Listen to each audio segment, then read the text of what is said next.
All right, in this video, I'm going to talk about time and all the elements that make up time in music. So you have four elements that do that. You have beat, rhythm, meter, and tempo. So I'm going to talk about each one individually. First, we're going to talk about beat. The idea of beat is it's not something you necessarily hear all the time in the song, but it's kind of a way of measuring out how long or how short all the notes are going to be.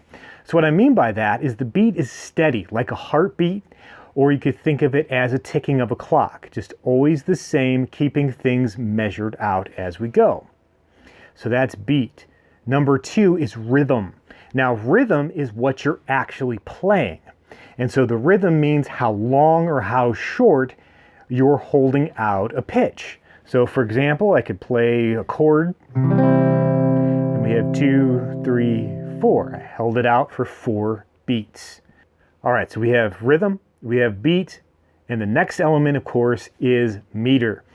Meter just means how you're grouping those beats together. So a very common meter is 4/4 time. Now, even though it looks like a fraction, it's not. It represents two different ideas. The top number tells you how the beats are grouped. So 4/4 just means you have 4 per section, which is called a measure. Then that number can change. You could have 3/4, meaning that you have 3 beats per measure. The bottom number, that 4 I've been talking about, represents one of the rhythms. And so since 1/4 is a quarter, you're playing a quarter note with the beat. And so that's what that means. 4 quarter notes make up a measure in 4/4 time. 3 quarter notes will make up a measure in 3/4 time. And then finally, we have tempo. And that one's pretty easy to understand. It's simply the speed of the beat.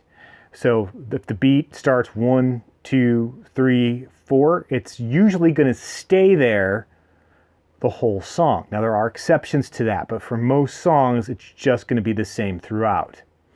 And then of course, if you find that song's too slow that way, you change the speed of the beat, which is your tempo. All right, let's go ahead and move into some other note reading elements.